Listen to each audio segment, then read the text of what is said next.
Halo teman-teman pejuang BUMN, ini adalah soal TWK asli di tahun 2025 untuk tes BUMN. Jadi TWK itu biasanya tuh dia 10 soal untuk 10 menit di 2025.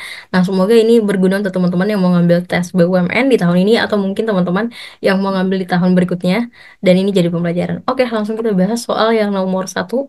Yang nomor satu di soal adalah bela negara yang dilakukan oleh warga negara dapat dilakukan secara fisik maupun non fisik. Manakah di bawah ini bentuk bela negara yang bukan dalam bentuk non fisik? Oke, berarti kita nyari yang non fisik, artinya berarti cari yang bentuk fisik. Oke, berarti untuk yang ini yang dia terlibat dalam fisik dalam membela negara itu adalah yang E. Oke, yaitu mengikuti organisasi kepemudaan. Karena kalau kita membahas tentang bentuk bela negara non fisik, itu adalah usaha kita dalam membela negara yang tidak melibatkan kekuatan militer atau kekerasan fisik, tetapi lebih dari aspek mentalnya kita, aspek sosial, aspek intelektual, atau juga dari aspek budaya. Contoh-contohnya itu meliputi, jadi kita cross check dari option yang ada. Yang A itu berprestasi dalam kancah internasional, ini adalah yang non fisik. Nah, kalau melestarikan kebudayaan ini juga adalah non fisik. Kalau mencintai tanah air ini non fisik, dan patuh dan taat terhadap hukum juga ini adalah non fisik. Nah, sementara mengikuti organisasi kepemudaan bisa termasuk fisik, terutama kalau bergabung ke organisasi yang melibatkan pelatihan militer atau kayak semi militer seperti join di pramuka atau di menwa atau juga kaitan berbentuk fisik lainnya gitu. Jadi jawaban untuk bela negara yang bukan dalam bentuk non fisik, yang artinya bentuk bela negara dalam fisik itu adalah di option yang kayak. Oke, soal yang kedua. Soal yang kedua, Islam menjadi agama dengan pemeluk terbanyak di Indonesia. Dalam sejarahnya, keberadaan Islam di Indonesia pertama kali dapat diterima di kota mana gitu. Jadi Islam paling banyak dan pertama kali itu di mana sih? Nah, biasanya teman-teman yang mungkin Islam udah tahu itu banyak adalah di daerah Aceh. Jadi untuk nomor dua, jawabannya paling tepat adalah Brapo, yaitu Pasai dan Perlak. Nah, Islam itu pertama kali masuk dan diterima di Indonesia itu melalui jalur perdagangan, terutama itu di wilayah-wilayah pesisir berarti, karena banyak kan menggunakan jalur laut ya. Oke, jadi dua kerajaan Islam tertua di Indonesia itu yang tercatat dalam sejarah itu adalah Kerajaan Perlak, dan yang diperkirakan itu berdiri sekitar abad ke-9 Masehi dan merupakan salah satu kerajaan Islam pertama di Asia Tenggara. Dan yang kedua itulah Kerajaan Samudra Pasai yang berdiri sekitar abad ke-13 Masehi dan juga merupakan kerajaan Islam awal yang berperan penting dalam penyebaran Islam di Nusantara. Nah, jadi kedua wilayah ini atau kedua kerajaan ini itu ada di wilayah Aceh yang menjadi pusat awal perkembangan Islam di Indonesia. Gitu. Jadi jawaban yang benar adalah yang Brapo, Pasai, dan Perlak. Lanjut, soal nomor 3. Bela negara menjadi penting bagi keberlangsungan dan kemajuan hidup bangsa dan negara Indonesia. Nah, di bawah ini yang bukan merupakan tujuan utama dari diselenggarakannya bela negara adalah: oke, yang A, membentuk sikap disiplin waktu.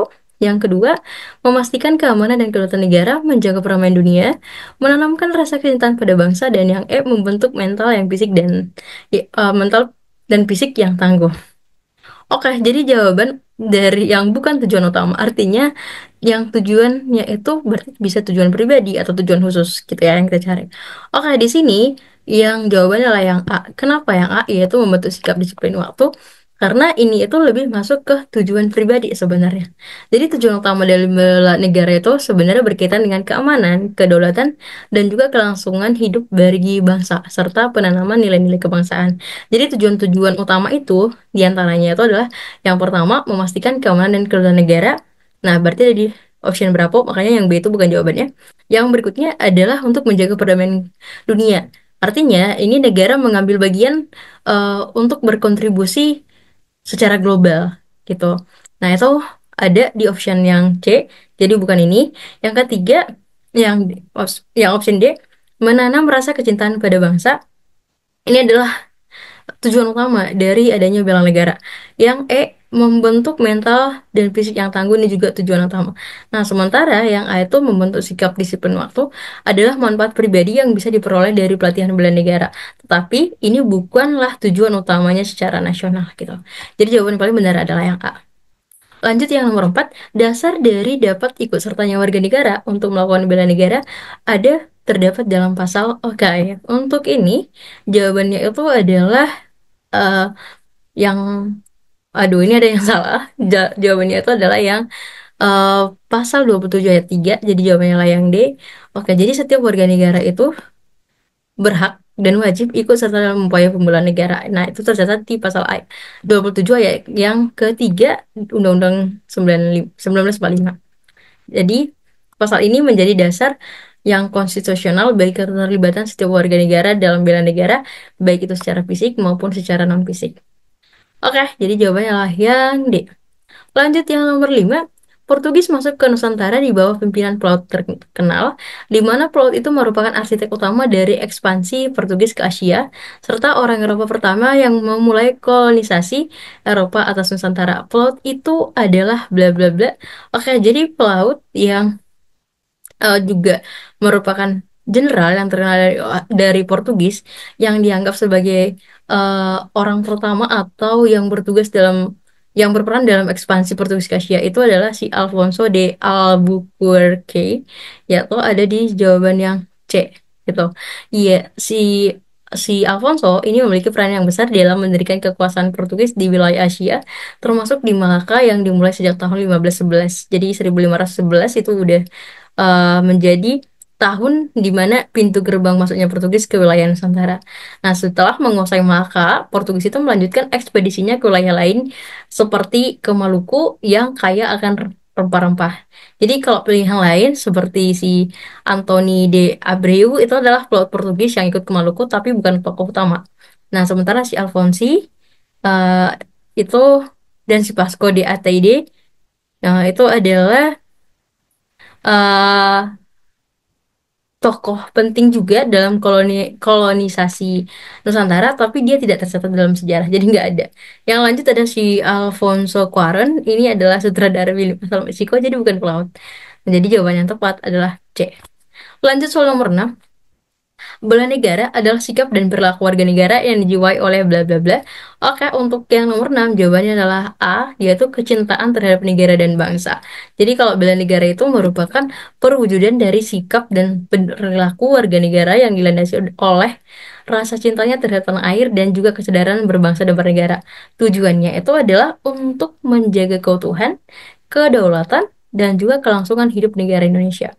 Maka dari dasar utama bela negara inilah kecintaan terhadap negara dan bangsa, bukan aspek yang lebih sempit. Misalnya kalau karena kecintaan akan tokoh, kelompok, atau daerah itu kan acuannya itu berarti dari yang sempit ya. Nah, padahal seharusnya dasar utamanya itu adalah kecintaan terhadap negara dan bangsa. Jadi jawabannya adalah yang A. Lanjut soal yang nomor 7. Terkait dengan keberadaan lembaga negara ad hoc yang ada di Indonesia, mana di bawahnya yang bersifat ad hoc. Oke, jadi lembaga ad hoc itu adalah lembaga yang dibentuk sementara untuk tujuan tertentu. Jadi biasanya tuh dia memiliki masa kerja yang terbatas dan sesuai dengan kebutuhannya negara. Jadi di antara lembaga-lembaga yang di sini dari option A sampai E kayak KPPU atau Komisi Pengawas Persaingan Usaha, ini kan berarti dibentuk untuk mengawasi praktik monopoli. Jadi ini sifatnya adalah ad hoc, berarti dia sementara. Kalau KPU atau Komisi Pemilihan Umum ini dibentuk untuk menyelenggarakan pemilu. Nah, jelas ya, berarti sifatnya ad hoc karena saat mau pemilu berlangsung aja ini ada. Yang berikutnya ada Komisi Pemberantas Korupsi atau KPK. Ini meskipun sebenarnya kuat, tapi KPK itu adalah lembaga yang dibentuk untuk tugas tertentu, jadi bisa dianggap ad hoc. Nah, yang berikutnya, yang D, BPK atau Badan Pemeriksa Keuangan, inilah lembaga negara yang tetap dan kedudukannya itu diatur di dalam Undang-Undang 1945 di pasal 23E. Jadi dia tidak bersifat ad hoc. Nah, jadi jawabannya yang D, tapi nggak apa-apa kita bahas yang E, Komisi Penyiaran Indonesia atau KPI. Ini dibentuk untuk mengawasi penyiaran, jadi bersifat ad hoc sesuai dengan peraturan perundang-undangan. So, yang bukan bersifat ad hoc itu adalah yang Badan Pemeriksa Keuangan. Lanjut yang nomor 8. Keberadaan lembaga negara ad hoc diperlukan untuk membantu mencapai tujuan negara. Mana di bawah ini yang bukan merupakan sifat dari lembaga negara ad hoc. Oke, tadi udah jelas ya kalau lembaga negara ad hoc itu adalah lembaga negara yang dibentuk sementara untuk melaksanakan tugas tertentu dari negara. Jadi sifatnya tuh khusus dan juga temporer, serta akan dibubarkan kalau tugasnya sudah selesai. Berarti yang sifatnya yang konstitusional itu adalah biasanya tuh melekat pada lembaga negara permanen yang diatur dalam konstitusi, yaitu bukan lembaga ad hoc. Nah, sementara di sini tadi kan ditanya adalah yang bukan merupakan sifat dari lembaga negara ad hoc, yaitu adalah bersifat consti importante, yang artinya dia bersifat konstitusional gitu. Ini yang paling jauh. Karena kalau yang A dibentuk dalam jangka waktu tertentu, yes, sesuai. Menjalankan atau melaksanakan program khusus, iya. Menjalankan tugas satu negara, iya. Dan yang E juga pelengkap institusi kenegaraan modern, ya. Jadi yang paling nggak cocok adalah yang berapa. Lanjut yang ke nomor 9, pernyataan manakah yang paling tepat menjalankan sifat ad hoc? Oke, karena tadi ad hoc sudah dibahas beberapa kali, so langsung lagi aja. Berarti yang paling tepat itu adalah solusi sementara yang dibuat untuk menyampaikan masalah tertentu. Itu sesuai dengan asal katanya ad hoc, yaitu dari bahasa Latin, yang berarti untuk ini saja atau khusus untuk satu tujuan. Nah, jadi dalam konteks kelembagaan atau solusi, ad hoc berarti dibentuk atau dibuat untuk menangani suatu permasalahan tertentu dan bersifat sementara, tidak permanen dan tidak juga dirancang untuk digunakan dalam semua situasi. Jadi yang paling tepat untuk mewakili sifat dari ad hoc itulah pilihan yang B, yaitu solusi sementara yang dibuat untuk menyelesaikan masalah tertentu. Lanjut nomor 10. Presiden memegang jabatan tertinggi di atas angkatan darat, laut, dan udara. Perintah ini tergandung dalam pasal. Oke, jadi ini langsung buka pasal ya teman-teman. Nah, ini tergandung di pasal 10 Undang-Undang Dasar 1945 yang berbunyi, Presiden memegang kekuasaan yang tertinggi atas angkatan darat, angkatan laut, dan angkatan udara. Jadi dia jelas langsung ada di pasal 10. Jadi jawabannya adalah yang A. Oke, itu pembahasan kita hari ini. Dan ingat lagi teman-teman, ini adalah soal asli. Jangan lupa di subscribe, di komen, dan di follow. Dan juga di like ya postingannya. Jadi nanti aku lebih semangat lagi untuk membuat soal-soal atau pembahasan-pembahasan yang bermanfaat lainnya. Oke, semoga teman-teman beruntung di setiap rencananya. Ya, salah satunya mungkin diterima di BEM. Oke, terima kasih. Sampai bertemu lagi.